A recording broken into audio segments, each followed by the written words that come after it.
መጽሐፉ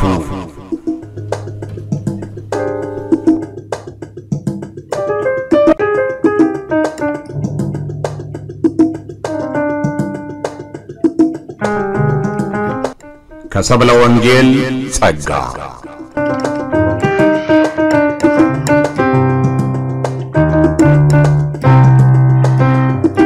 ተራኪ ኢዮብ ዮናስ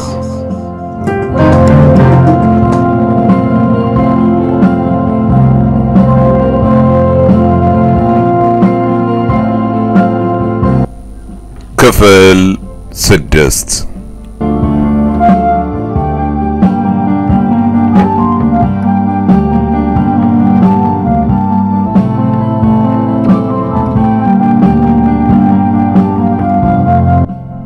6 ኪሎ አዲስ አበባ ዩኒቨርሲቲ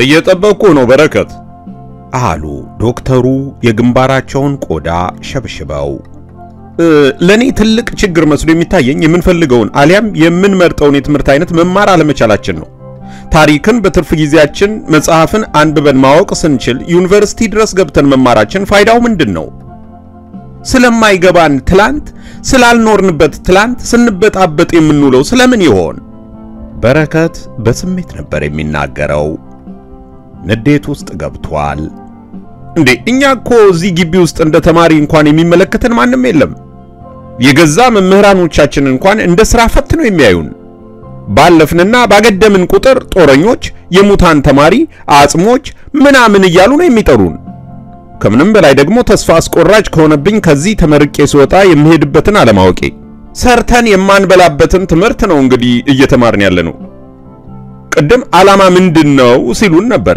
አዎ መንገድ ነው እኛም የመረጥነው መንገድ ነበር ነገር ግን ልንጓዝበት አስበን የመረጥነው ዲፓርትመንት ተነፍጎን ዩኒቨርሲቲ የከፈተው ዲፓርትመንት ኦና እንዳይሆንበት ሲባል ብቻ ያለ ፍላጎታችን እዚህ ውስጥ ታጉረን እንገኛለን ለኔ ዋናው ችግር ኮሶ የያዘውን ዋንጫ በግድ ተጎንጩ መባላችን ላይ ይመስለኛል ጨርሻለሁ አመሰግናለሁ አለ በረከት ዶክተር የበረከትን ንግግር በአጽንኦት ሲያዳምጡ ከቆዩ በኋላ ወደ ታዲዮስ ተመለከቱ ታዲዮስ እጅግ ረጅምና ቀጭን ከመሆኑ የተነሳ ሲሄድም ሆነ ሲቀመጥ ከጀርባው ጎበጥ ስለሚል ሁሉም ተማሪዎች ጎባጣው እያሉ ይጠሩታል ከዚህ በተጨማሪ በአይናፋርነቱ ግቢው ውስጥ በደንብ ይታወቃል በተለይ ሴቶችን ይሸሻል ዶክተሩ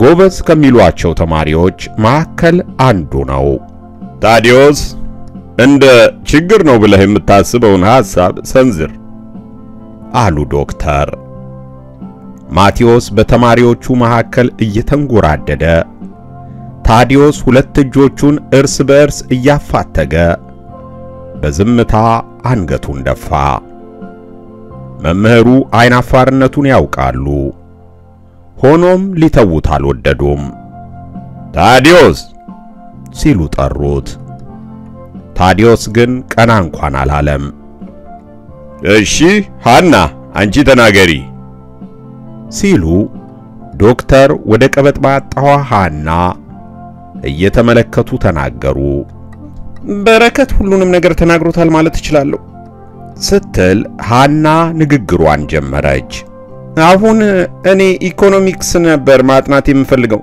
አሁን ግን ምን እየተማርኩ እንዳለው አስቡት ታሪክ ተረት የላምበረት ብሎ ምላሽ የሚሰጥ ማህበረሰብ በሌለበት ታሪክን ቁጭ ብለን እየተማርን ነው ትልቁ ችግር ደግሞ ከዚህ ተመርቀን ስንወጣ ምንድነው የምንሰራው የሚለው ነው ግፋቢል መምህርነት ነው እጣፈንታችን እኔ እንደሚገባኝ ደግሞ መምህርነት ከሥራ ባሻገር አሊያም ከጥሩ ምላስና ውጤት ባሻገር ትልቅ ተፈጥሯዊ ጸጋ የሚጠይቅ ሙያ ነው እኔ ደግሞ እሱ አለኝ ብዬ አላስብም እንግዲህ ገና ከዚህ ወጥቼ የሚያገባኝን ሀብታም ባል ላፈላልግ ነው ማለት ነው ንግግሯን ተከትሎ ክፍሉ በሳቅ ተሞላ ዶክተር ማቴዎስ ወዲያውኑ እንደ ቲማቲም በቀላው ፊታቸው ሳቁን አሰከኑት ሐሳብሽን መቀጠል ትችያለሽ።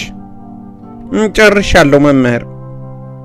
እሺ፣ ሌላ በፍቃደኝነት ችግሩን የሚናገር እጁን ያወጣ ተማሪ አልነበረም። ዶክተር ማቴዎስ አይኖቻቸውን ጠበብ አድርገውና በሐሳብ የሄዱ መስለው ተማሪዎቹን ሲመለከቱ ቆዩ። ያነሳችሁት ችግር ትክክለኛ ነው። የማትፈልጉትን ትምህርት መማር እንዳላችሁት ከባድ ነው።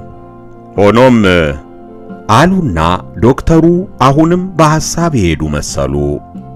ከእናንተ መካከል በዝቅተኛ ኑሮ ከሚኖር ቤተሰብ የተገኘ ተማሪ ቢኖር ይባል እናቱ ልጆቿን በበቂ ሁኔታ መመገብ የማትችል ብትሆንና ተንከራታ የቀን ሥራ ሰርታ እንደምንም ቁርስና ምሳ እርሷ ሳትበላ ልጆቿን ብትመግብና እራት ላይ ግን እጅ ቢያጥራት እራት ማቅረብ ቢሳናት ከልጆቿ መሃል እናቴ ለምን እራት አልሰጠችኝም ብሎ እርሷ ጾሟን ውላ ሳትመግበው የዋለች እናቱ ላይ የሚቆጣ ሰው አለ? መቼም በትክክል ማሰብ የሚችል ሰው ይህን ያደርጋል ብዬ አልገምትም አሉ ዶክተር ማቴዎስ አሁንም በተማሪዎቹ መሃል እየተንጎማለሉ። ልጆች፣ ኢትዮጵያም ልክ እንደዚህች ምስኪን እናት ናት። ሁላችሁም እንደየፍላጎታችሁ ብትማሩ ማን ይጠላል? ሆኖም እኛ የታዳጊ ሀገር ልጆች ነን፣ ድሆች ነን። ይህን ድህነታችንን በደንብ ልናውቅ ይገባል። ከዚያ ነው እንዴት ከዚህ ክፉ አረንቋ እንውጣ ወደሚለው የመፍትሄ ሐሳብ የምንሄደው። እናንተ ልጆቿ ችግሯን ካልተረዳችሁ ማን መጥቶ ይረዳላታል? እራት ያልበላው ልጅ ራቴን ለምን አልሰጠሽኝም ብሎ እናቱን ከማስጨነቅ ይልቅ ችግረኛ መሆኗን ተረድቶላት ሊያግዛት ይገባል። እናንተ ግን ላልፈለጋችሁት የትምህርት አይነት የመማራችሁን ችግር የመለሳችሁት መልስ ዓላማ ቢስነት ነው። ትርጉም የለሽ ኖሮ መሞትን ነው። ልጆች በሕይወት ሩጫ ውስጥ የምትፈልጉትን ለመሆን የማትፈልጉትን ትሆናላችሁ። በጸጥታ የተሞሉት ተማሪዎች አይኖቻቸው የመምህሩን እንቅስቃሴ እየተከተለ ከግራ ቀኝ ይንከራተታል። ሕይወት እንደሆነች ሙዝን የመላጥ ያህል ቀላል ሆና አታውቅም። ብርቱ መፍጨርጨርን፣ ወድቆ መነሳትን ትጠይቃለች። ትልቁ ችግራችን ንቃተ ህሊናችን ኔጌቲቭ ቤት መግባቱ ላይ ነው። አታነቡም። ከችግራችሁ ለመላቀቅ ምንም አይነት ትግል ስታደርጉ አትታዩም። ይልቁንም ችግሮቻችሁን እንደ 3 ወር ሕፃን ታቅፋችሁ እሽሩሩ ትሉታላችሁ። እኔ ተማሪ በነበርኩበት ወቅት ከሌሊቱ 6 ሰዓት በፊት የሚተኛ ተማሪ ላይ እየተጠቋቆምን እንስቅበት ነበር። ምክንያቱም ሰው ዩኒቨርሲቲ ውስጥ ከተኛ የት ሊነቃ ነው? ለንባብ እንዳሁን ያለ ጊዜ መቼም አታገኙም። የግድ ታሪክን ብቻ አይደለም፣ ቢዝነሱንም ኢኮኖሚክሱንም ህጉንም በማንበብ ጭንቅላታችሁን ሙሉት። ዶክተሩ ለወትሮው ረጋ ብለው ነበር የሚናገሩት። አሁን ግን ድምጻቸው ውስጥ ምሬት ይሰማል። ቅድም በረከት ታሪክን የመማር ፋይዳ ምንድነው ሲለን ነበር። የሚመልስለት ተማሪ አለ? ቆም ብለው ተማሪዎቹን ጠየቁ። ላቶስ መልስ ልትሰጠን ትችላለህ? ላቶስ መናገር ከመጀመሩ በፊት ወደ ኋላ ዞሮ ላምሮትን ሲመለከታት አይን ላይን ተገጣጠሙ። ላምሮት አይኖቿን ሰበረች። በሕይወት እንደዚህች የወደዳት ሔዋን የለችም። መልካም ባህሪዋና ጨዋነቷ ዩኒቨርሲቲ ውስጥ ካሉ ልጆች ሁሉ ይለያታል። በዚህ ላይ ውብ ናት። የሰው ልጅ ከየት እንደመጣ ካላወቀ ወዴት እንደሚሄድ ሊያውቅ አይችልም። ታሪክን ማወቅ የነበርንበትን ማወቅ ነው። ታሪክን ማወቅ ትላንታችንን መረዳት ነው። ስለዚህ ወዴት እንሂድ ለሚለው መነሻና አቅጣጫ ጠቋሚ መሳሪያ ነው። ስለዚህ ወዴት እንሂድ ለሚለው መነሻና አቅጣጫ ጠቋሚ መሳሪያ ነው። በእርግጥ ዩኒቨርሲቲዎች ታሪክን የሚያስተምሩበት የራሳቸው ምክንያት ይኖራቸዋል። ለኔ ግን ወይም እኛ ታሪክን ከተማርን በኋላ ማድረግ አለብን ብዬ የማስበው የኢትዮጵያን ታሪክ መታደግ ነው። ታሪካችን እየተበረዘና እየተከለሰ እየጠፋ ነው። ማንም እንዳሻው ለጥቅሙ ሲል ብቻ ታሪካችንን እንዳሻው እየተመዘዘ ነው። ይገርማችኋል፣ ስለ ትክክለኛው የኢትዮጵያ ታሪክ የሚያወሱ መጻሕፍት እየጠፉ በምትኩ በዘረኝነት የሰከሩ ሰዎች የሚመነጫጭሩት ጥቅም ለማግኘት ሲሉ የሀገር ታሪክ በሚያፋልሱ ሰዎች የተጻፉ መጻሕፍት እየበዙ ነው። አንዱ ተነስቶ የአጼ ሚኒሊክን ገድሎች ገደል ከቶ አጼ ዮሐንስን ሲያንቆለጳጵስ ታያላችሁ። ሌላው ተነስቶ አጼ ዮሐንስን እያጣጣለ አጼ ሚኒሊክን ሲያወድስ ታነባላችሁ። አንዱ ንጉስ የሰራውን ጥሩ ነገር እያደበዘዙ ትላንትን በዛሬ እየታየለኩ ስህተት ነው ብለው ያሉትን እየተመዘዙ እንደ ነውረኛና ወንጀለኛ እየቆጠሩ ሲዘባበቱበት ይኸው እያነበብን እና እየሰማን ነው። ጣፈጠንም መረረንም ነገስታቶቻችን ለዚች ሀገር የበኩላቸውን አድርገው አልፈዋል። ያሁኑ ትውልድ ደግሞ ከነሱ ብዙ ነገር በመማር የዚችን ሀገር ዕጣ ፈንታ ማሳመር ሲችል ቁጭ ብሎ እነርሱ ሰርተው ያለፉትን ታሪክ ያተራምሳል። ዶክተር ማቴዎስ የላቶስን ንግግር አፋቸውን ከፍተው ነበር የሚያዳምጡት። የተማሪዎቹም ትኩረት ላቶስ ላይ ሰፍሯል። ባጭሩ መናገር የፈለኩት የኢትዮጵያ ታሪክ እየሞተ መሆኑን ነው። ልንደርስበት የሚገባው ደግሞ እኛ ነን። እውነቴን ነው የምላችሁ፣ እውነተኛ ታሪካችንን በዚህ ወቅት ማግኘት አስቸጋሪ እየሆነ ነው። ስለዚህ የሀገራችንን ታሪክ ለመታደግ ተግተን እንማርላለሁ። አጨብጭቡለት አሉ ዶክተር ማቴዎስ የላቶስን ንግግር ተከትለው። ውስጤ ያለውን ሁልጊዜ ለሊት ብቻዬን የሚያስለቅሰኝን የኢትዮጵያን ብሶት ነው የተናገርከው አሉና ዶክተር ማቴዎስ ወደ ተማሪዎቹ ፊት ለፊት ሄዱ።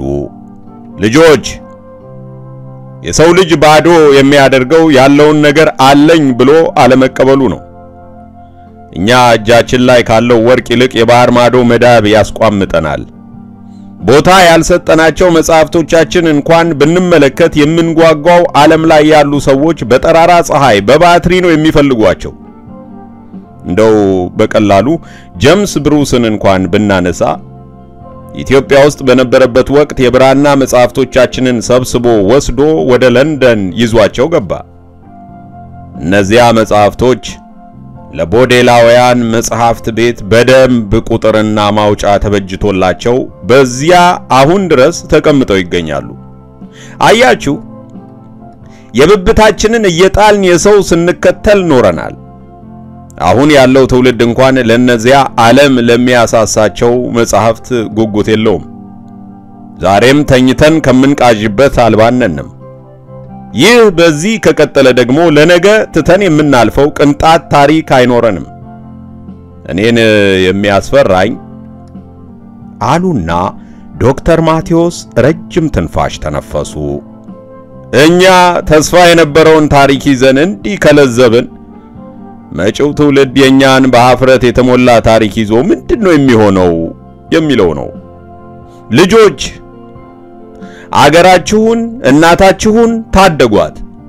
ኢትዮጵያ ተስፋ የሚሆናት አጥታ አንገቷን ጭኖቿ መሃል ቀብራን የተቀመጠችው ሰራተኞቿ ጉበኞችና ድሃውን የማገልገል ፍላጎት የሌላቸው ሆነዋል። መስሪያ ቤቶች ሙስናን አምጦ መውለጃ ቦታ ሆነዋል። ባለስልጣኖቹ ለገንዘብና ለስልጣን የሚተጉ መምህራኖቿ ሴሰኞች፣ እናንተ ተማሪዎች ደግሞ ተስፋ አልባ ሆናችሁ ተኮላሽታችኋል። እናም ዛሬ እናንተ ካልነቃችሁ እመኑኝ ተዳፍነን መቅረታችን ነው አሉና ሰዓታቸውን መልከት አደረጉ።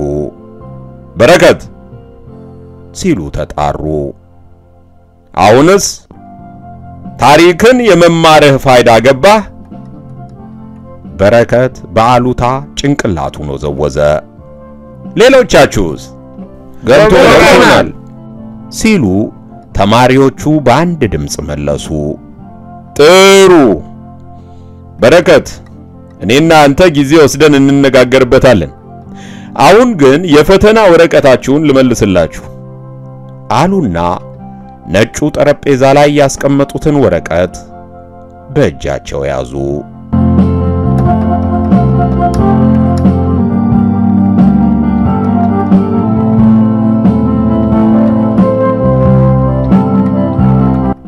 አዲስ አበባ ኢትዮጵያ።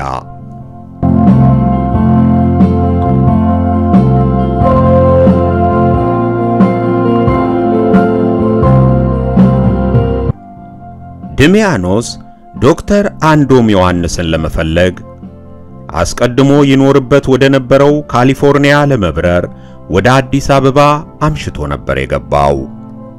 ሆቴል ከማደር ይልቅ ቦሌ ወደሚገኘው የሐመልማላዊት ቪላ ቤት አመራ። መኪናውን እየነዳ የሐመልማላዊት መኖሪያ ቤት ጋር ሲደርስ አንዲት ሙሉ ነጭ ቀሚስ የለበሰችና አሻንጉሊት የታቀፈች ሕፃን ልጇን አውለበለበችለት።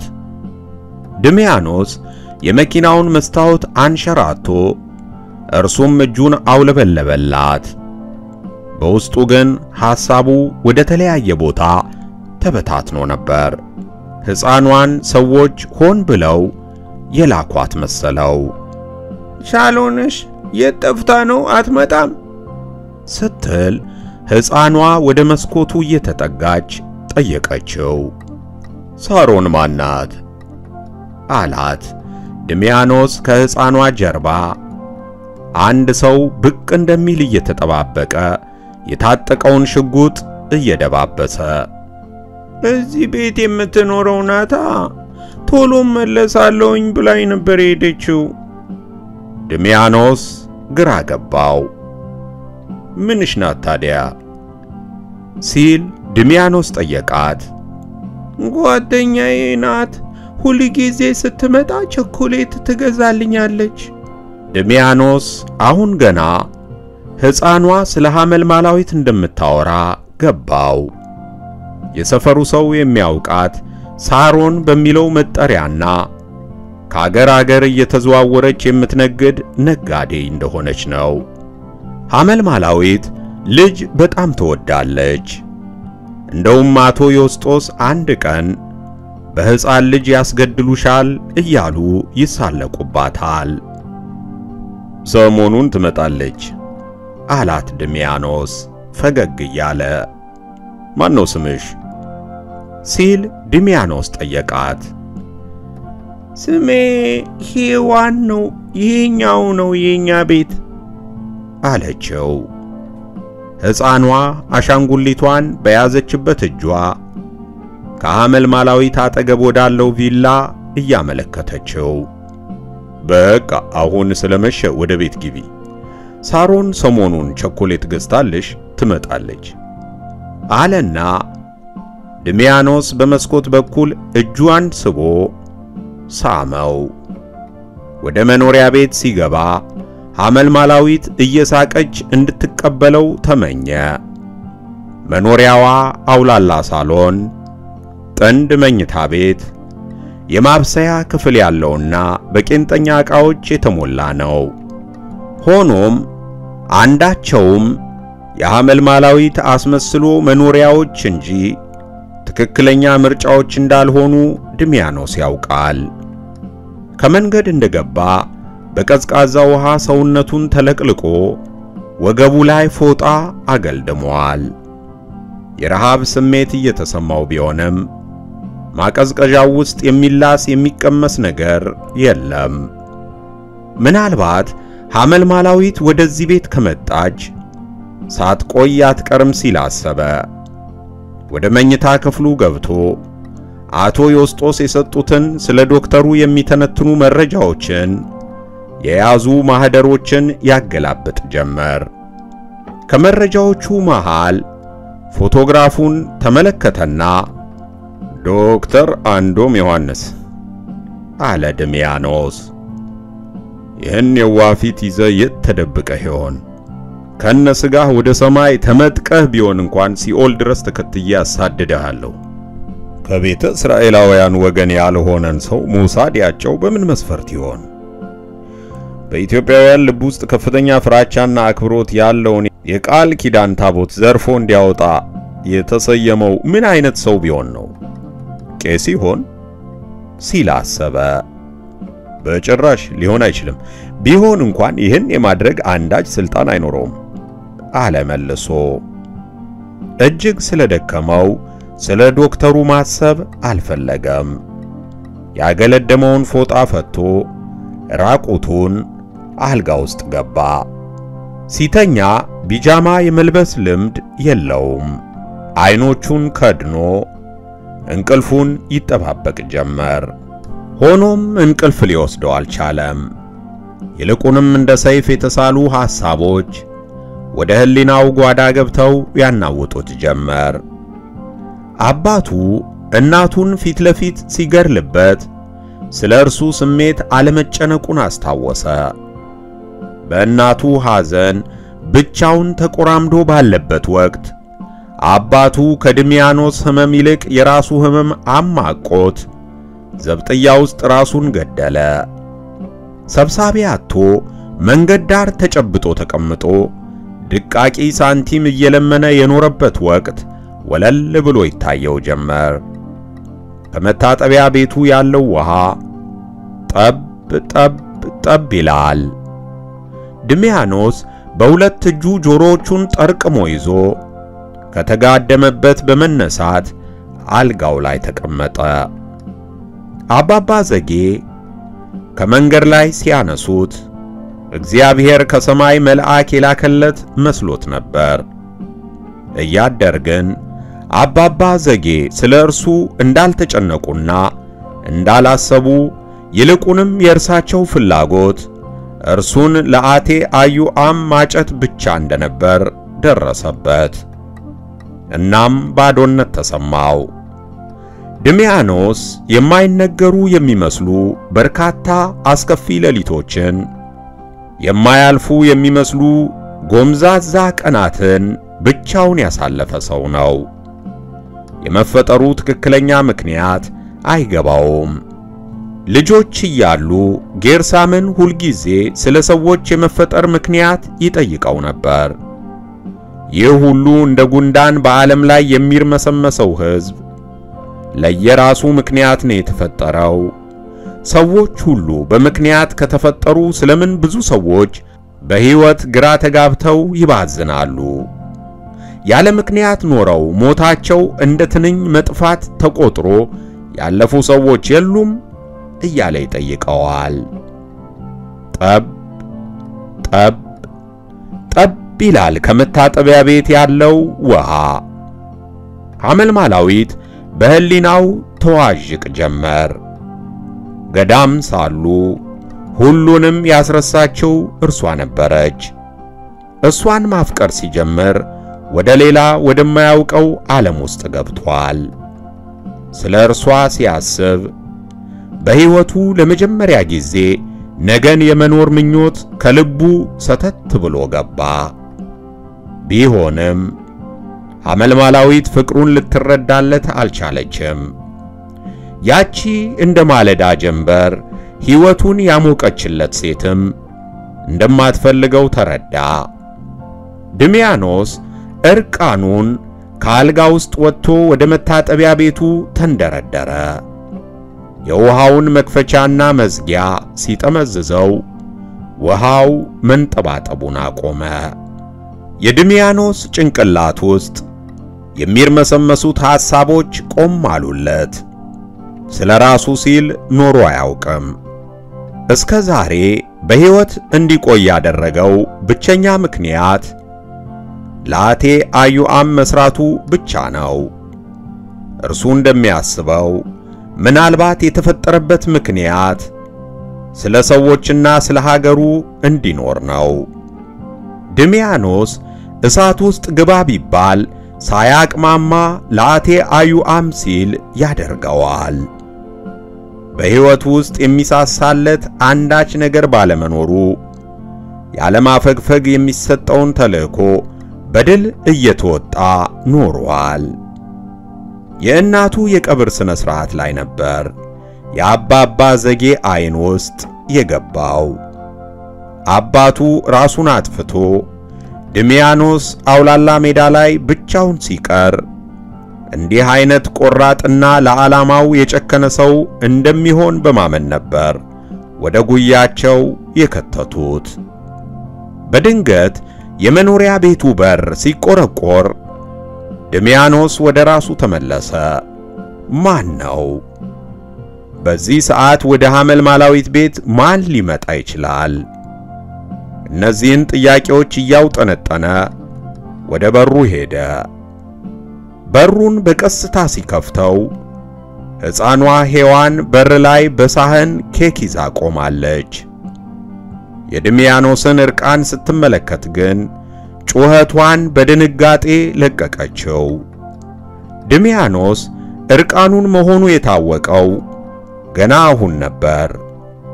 ወደ ውስጥ እየተንደረደረ ገባና ፎጣ አገልድሞ ወጣ።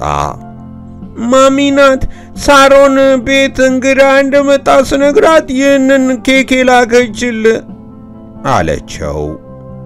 ሔዋን አይኖቿን በእጆቿ ሸፍና አመሰግናለሁ ሔዋን አላት።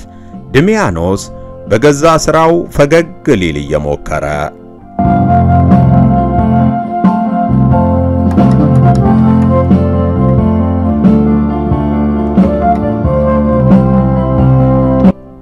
ጽዮን ማርያም አክሱም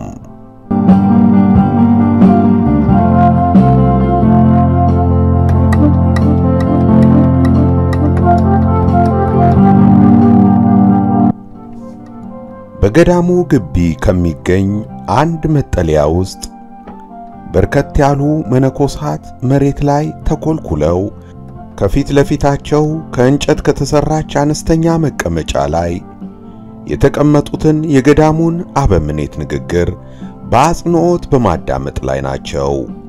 ጆሮን ከስሩ ነቅሎ ለማብረር የሚታገል የሚመስለውን የምሽት አየር ችለው ተቀምጠዋል። ሽምግልና የጀመራቸው አበምኔት ስለ ገዳሙ ሕገ ደንብ ለመወያየት ነበር። ደውል ደውለው መነኮሳቱን ከያሉበት የሰበሰቡት ስለ ገዳሙ አስተዳደራዊ ሁኔታ ላይ ለአንድ ሰዓት ያህል ሲወያዩ ከቆዩ በኋላ በሕገ ደንቡ ላይ መነጋገር ጀምረዋል። ዓለምን ከነምናምኗ ንቆና ረስቶ ወደዚህ ገዳም ለገባ መነኩሴ በገዳሙ ለአንዳንድ አስፈላጊ ሥራ ወደ ከተማ እንዲሄድ ካልታዘዘ በቀር በራሱ ፍቃድ ከገዳሙ ቅጥር መውጣት አይፈቀድለትም። ይህን ደግሞ እንኳን ለምንኩስና የበቃ ሰው ይቅርና ምዕመናኑ እንኳን በደንብ ያውቁታል አሉ አበምኔቱ። በነጭ ጺም ከተሸፈነው ፊታቸው መሃል ያሉት አይኖቻቸው ርህራሄ የሞላባቸው ናቸው። ይህን ያነሳሁት ያለ ምክንያት አይደለም። አባ ወልደ ሰንበት በተደጋጋሚ ለማንም ሰው ምንም ሳያሳውቁ ከዚህ ገዳም እየተሰወሩ 3 እና 4 ቀናት እየቆዩ ይመለሳሉ። ይህን ጉዳይ አንስቼ ብዙ ጊዜ በግል አነጋግሬያቸዋለሁ። ሆኖም የመጣ አንዳች ለውጥ ስላላየው ጉዳዩን እዚህ ስብሰባ ላይ እንዲነሳ ማድረግ እፈልጋለሁ። አባ ወልደ ሰንበት መነኮሳቱ መሃል ተቀምጠው ፈጣን አይኖቻቸውን ከወዲያ ወዲህ ያንከራትቷቸዋል። አበምኔቱ ስለ እርሳቸው ይህ ሁሉ መነኮሳት በተሰበሰበበት በማንሳታቸው ቅር እንደተሰኙ ያስታውቅባቸዋል። አባ በቅድሚያ ስለዚህ ጉዳይ የሚሉት ነገር ካለ እድሉን ልስጦት አሉ። አበምኔቱ የአባ ወልደ ሰንበትን እንደ እሳት የሚፋጁ አይኖች እየተመለከቱ ይሄ ፈተና ነው፣ ጽኑ ፈተና። አሉ አባ ወልደ ሰንበት። አንዳንድ ጊዜ እኮ እኛው ራሳችን በምንፈጥረው ፈተና እንፈተናለን። ከገዳሙ በድንገት እየተነሱ መጥፋት የገዳሙን ሕገ ደንብ መጣስ ነው። የምድራዊውን ሕግ ማክበር ሳንችል እንዴት ለሰማያዊው ሕግ ተገዢ እንሆናለን? ስለሆነም ለምን ከገዳሙ ያለ ፍቃድ እንደሚወጡ በግልጽ እንዲናገሩ እፈልጋለሁኝ። እኔ በተፈጥሮዬ ሲሉ አባ ወልደ ሰንበት ንግግራቸውን ጀመሩ። ጸሎት ለመጸለይ ዝግ ሱባኤ ስይዝ አዋጅ ማሳወጅ አይቀናኝም። ሆኖም አምላኬ እንዲመልስልኝ የምፈልገው ጥያቄ ሲኖረኝ በአርምሞና በተዓቅቦ ዝግ ሱባኤ እይዛለሁ። ይህን አዋጅ አሳውጆ ማድረግ ደግሞ እንደ ውዳሴ ከንቱ ስለሚቆጠርብኝ ለማንም ሳልተነፍስ ወደ ጸሎት እገባለሁ። እንግዲህ ይህ ይመስለኛል የገዳሙን ሕገ ደንብ ጥሰዋል ያስባለኝ። የተናገሩት ትክክል ነው አሉ አበምኔቱ የተመረኮዙበትን በትረ መስቀል እያስተካከሉ። አሁን የተናገሩትን በግሌ ስጠይቆት ነግረውኛል። ሆኖም ግን እኔ እውነቱን ለማረጋገጥ ወደ እርሶ በዓት በመጣሁበት ወቅት ባዶ ሆኖ ነው የማገኘው። ለመሆኑ ዝግ ሱባኤ የሚይዙት የት ነው? ይቅርታ አድርጉልኝ አባቴ አሉ አባ ወልደ ሰንበት ትኩረታቸውን እርሳቸው ላይ የጣሉትን መነኩሴዎች ቃኘት ታደረጉና እኔ ስጸልይ፣ ስሰግድ፣ ስወድቅ፣ ስነሳ ከፈጣሪ ዓይን በቀር ከሌላ ከማንም ዓይን ውስጥ መግባት አልፈልግም። እንዲታወቅልኝ የምፈልገው አንድ ብርቱ ነገር አለኝ። ከጀው ከተውኩት ዓለም አንዳች የቀረኝ ነገር እንደሌለ አሉና አንገታቸውን ሰበር አደረጉ። ቀና ሲሉ ዓይናቸው በእንባ ተሞልቶ ነበር። አባ አሉ ወደ አበምኔቱ እየተመለከቱ። ወደዚህ ገዳም ከ7 ዓመት በፊት ስገባ ስላሰቃቂው ቤተሰቦቼ እልቂት ነግሬዎት ነበር። ከገዳሙ ለመሸፈት ውስጤን የሚያነሳሳ አንዳች ምክንያት የለኝም። ቢኖረኝ እንኳን ተመልሼ ዓለም ውስጥ ከተዘፈኩ የምጎዳው ራሴን ነው። በኃጢአት ወድቄ ከፈጣሪዬ የምጣላው እኔው ራሴ ነኝ። ስለሆነም ለምን ብዬ ይህን አደርጋለሁ? አሉ የእንባ ሳግ በሚያንቀጠቅጠው ድምጻቸው። አበምኔቱ ይህን ሲሰሙ መነኩሴውን በከንቱ እንደተጠራጠሯቸው ተሰማቸው። ከፈጣሪያቸው ጋር ለመገናኘት ራሳቸውን በጾምና በጸሎት የሚያደክሙትን ሰው ያለ ጥፋታቸው በመወንጀላቸው ጸጸት ገባቸው። ወንድሜ አሉ አበምኔቱ በዝምታ ሲያስቡ ከቆዩ በኋላ። እርሶን ለመክሰስ ፈጽሞ ፈልጌ አልነበረም። እንደው በኃጢአት የምንወድቅበትን ነገር አናውቀውምና በምንፈጽማቸው ስህተቶች እግዚአብሔር እንዳይጣላን ብዬ ነው። ደግሞም በከንቱ ስጠረጥሮት ስለቆየሁ የምኮነነው እኔ ነኝ። ይቅርታ ያድርጉልኝ አሉ በማስተዛዘን። አባ ወልደ ሰንበት ይህን ጊዜ ከተቀመጡበት ተነስተው አንጋጠው በሚመለከቷቸው መነኮሳት መሃል እያለፉ ወደ አበምኔቱ ሄዱና ጉልበታቸውን ለመሳም ጎንበስ አሉ። ኧረ አይገባም፣ አይገባም አሉ አበምኔቱ ጉልበታቸውን እያሻሹ። ከዚያም ከተቀመጡበት በመነሳት በመስቀላቸው እየባረኳቸው እግዚአብሔር ያጽናዎት አሉ በሐዘኔታ እየተመለከቷቸው። አበምኔቱ ቀጥለው የስብሰባውን መጠናቀቅ ተናገሩና ሁሉም ከተቀመጡበት ለጸሎት ተነሱ። ከጸሎቱ መጠናቀቅ በኋላ አባ ወልደ ሰንበትና አባ ገብረ መስቀል ሲቀሩ ሌሎቹ መነኮሳት ወደ በዓታቸው ገቡ። አባ ገብረ መስቀል ግቢውን በዓይኖቻቸው ቃኘት አደረጉ። እንደ ወትሮው ጭር ብሏል።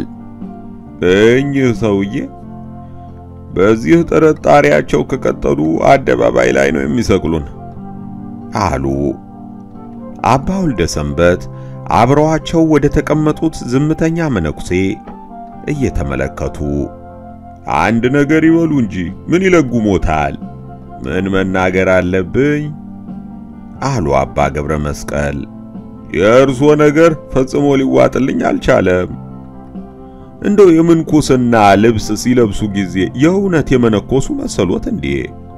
አበምኔቱ የተጠራጠሩት እርሶን እንጂ እኔን አይደለም። ምን አድርግ ነው የሚሉኝ? አሉ አባ ገብረ መስቀል እያፏጨ በጆሮ ግንዳቸው የሚያልፈውን ንፋስ ለመከላከል የለበሱትን ጥቁር የመነኩሴዎች ፎጣ እስከ ቆባቸው ድረስ እየተከናነቡ። እኔ ስለተንቀሳቀስኩ ነው የተጠረጠርኩት። እርሱንም ደግሞ እንዴት አድርጌ እንዳሳመንኳቸው አይተዋል። ሆድ ነው ያስባስኳቸው። እርሶ ግን አሉና አባ ወልደ ሰንበት ሊናገሩ ያሰቡትን ተውት። ለነገሩ ይተውት። አሁን ላይ እንዲህ አመለሸጋ መስለው በሁሉም ህሊና ውስጥ መቀረጾት እኔም ደግፈዋለሁ። የቃል ኪዳኑን ታቦት ፍለጋ ወደዚህ ገዳም ከገባው ይኸው ድፍን 7 ዓመት አለፈኝ አሉ አባ ወልደ ሰንበት እያንሾካሾኩ። እነዚህ 7 ዓመታት እንደ 70 ዓመት ረዝመውብኛል። የምወደውን ውስኪ ከተጎነጨው፣ ሴት ጭን ስር ከገባው፣ በጥሩ የጃፓን ክላሲካል እየተስለመለምኩ ጀርባዬን ከታሸው፣ ብቻ በአጠቃላይ መኖር ካቆምኩ 7 ዓመት አልፎኛል።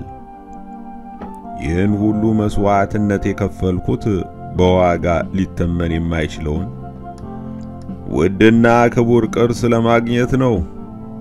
በዚህ ጉዳይ ላይ በመንገዴ የሚመጣን ሰው ሁሉ አጠፋለሁ፣ አበምኔቱንም ቢሆን። ለነገሩ በመጪው ጥር ወር ሁሉም ነገር መቋጫውን ያገኛል። መቋጫ ሲሉ አሉ አባ ገብረ መስቀል እንደ መደናገር ብሏቸው። ስራችንን እናጠናቀቃለን።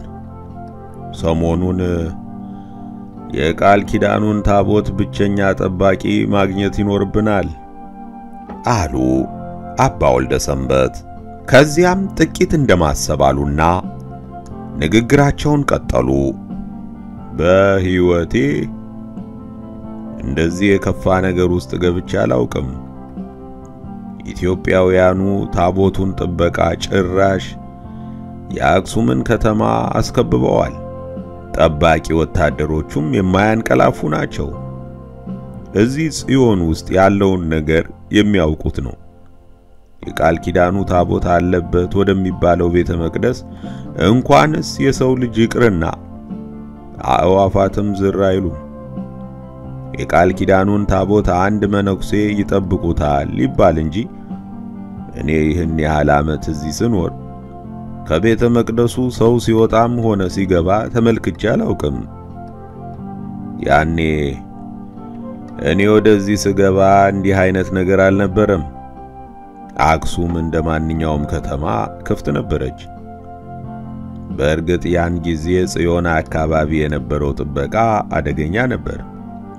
ያም ሆኖ ግን ከአሁኑ ጋር ጭራሽ አይወዳደርም። አባ አስቡት እስኪ፣ የኢትዮጵያ መንግስት በአክሱም የሚገኘውን የቱሪዝም ገቢ አልፈልግም ብሎ እኮ ነው ከተማዋን የጠረቀማት።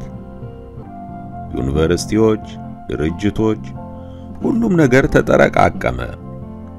ኢትዮጵያውያኑን እንዲህ ካንቀላፉበት የቀሰቀሳቸው አንድ ኃይል አለ አሉ አባ ወልደ ሰንበት ፈጣን አይኖቻቸውን እያቁለጨለጩ። እግዚአብሔር ሲረዳን ከተማዋ ከመዘጋቷ በፊት ወደዚህ መግባታችን። እርሶን ወደዚህ ለማስገባት የታየው መከራኮ ሞሳድ እስከ ዕድሜው ፍጻሜ የማይረሳው ተአምራዊ ክስተት ነው። አሁን እዚህ ገዳም ውስጥ ከ10 በላይ ቤተ እስራኤላውያን አለን። እዚህ ማከማቸት ምን ያደርጋል ሲሉ አባ ገብረ መስቀል አንሾካሾኩ። የቃል ኪዳን ታቦት በተወሳሰበ ሚስጥር ደብቀው ነው ያስቀመጡት። እርሱ አለበት ከሚባለው ቤተ መቅደስ ውስጥ ዋናውን የቃል ኪዳን ታቦት ለመደበቅ ብለው ያስቀረጹት በርካታ ተመሳሳይ ታቦት አለ። ታቦታቱን የቀረጸው ሰው እንኳን ዋናውን ታቦት ለመለየት ይቸገር ነበር አሉ። ታዲያ እኛ እንዴት አድርገን ነው የምንለየው? ደግሞስ ቀድሞ ነገር ከዚህ ሁሉ የሰላ ጥበቃ አምልጠን እንዴት ነው ወደ ቤተ መቅደሱ መድረስ የምንችለው? አሉ አባ ገብረ መስቀል የማንሾካሾክ ያህል ድምጻቸውን ቀነሰው። እዚህ ካለነው ከ10 መካከል 4ቱ በገዳሙ ትልቅ ስልጣን ማግኘት ችለዋል። ለምሳሌ ያህል አባ ገብረ ኪዳንን ተመልከቷቸው። የገዳሙ ተቆጣጣሪ ናቸው። ለዚህ ነው እኔ በነጻነት የምወጣውና የምገባው። እና ቅድም አበምኔቱ የተናገሩኝ አባ ኃይለ ሚካኤል የጽዮን ማርያም ቤተክርስቲያን ምክትል ንብረ እድ መሆን ችለዋል። እንዲህ እያል ገዳሙን ጽዮን ማርያምን በደንብ መቆጣጠር እንችላለን።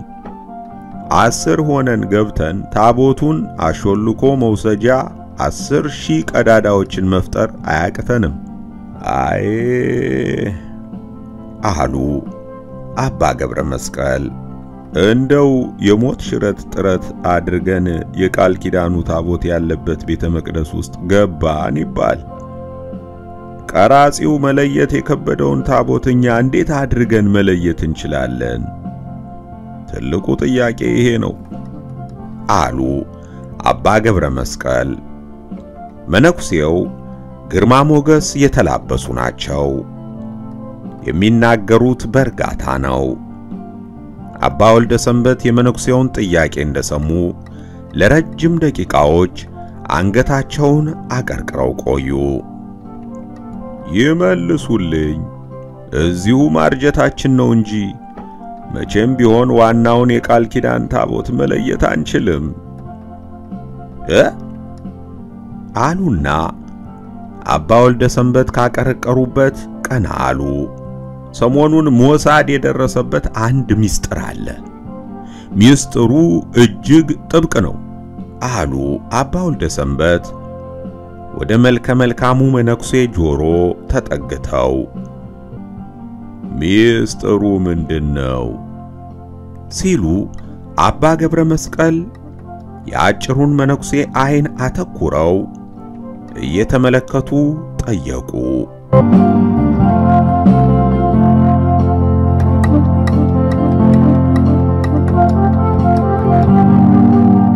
መጽሐፉ ከሰብለ ወንጌል ጸጋ። የዛሬ ክፍል የስካውኑ ነበር። በቀጣይ ክፍል እስክንገናኝ ቸር ይግጠመን። ቻናሌ አዲስ ለሆናችሁና እንዲሁም የሚቀርቡ ንባቦችን እየሰማችሁ ላላወቃችሁ ዩቲዩብ ላይ ኢዮብ ዮናስ ብለው ከገቡ በኋላ ከዚህ በፊት የተነበቡትን በቀላሉ ለማግኘት ፕሌይሊስትን መጎብኘት እንዳለቦ ያውቃሉ? ካላወቁ ይጎብኙ። ፕሌይሊስት የሚለውን ተጭነው ሲገቡ የተተረኩ እንዲሁም በመተረክ ላይ ያሉትን በሙሉ ያገኛሉ። ምን አለ ምን ይዘህ ነው ብለው ከጠየቁ ወሰብሳቤ ደራሲ ያለው አክሊሉ፣ ሁቱትሲ ትርጉም መዘምር ግርማ፣ ፍትሃዊ የጠጅ ክፍፍል ከገነነ መኩሪያ ሊብሮ፣ ገመና ከሰለሞን ሹምዬ፣ መጽሐፍ ቅዱስ 80 አዱ፣ ኩዳድ ከማተብ መለሰ፣ ራምቦ ከስንዱ አበበ፣ ጉንጉን ከኃይለ መለኮት መዋል፣ እመጓ፣ መርበብት፣ ዝጎራ ሶስቱም ከዶክተር አለማየሁ ዋሴ። ኢትዮጵያዊው ጃንደረባ ከዲያቆን ሄኖክ ኃይሌ። በተጨማሪ እነሆ አዲስ መጽሐፉና ምርኮኛን ጀምረናል። ፕሌይሊስትን ሲጎበኙ እነዚህን ሁሉ ያገኛሉ። ፕሌይሊስትን ይጎብኙ።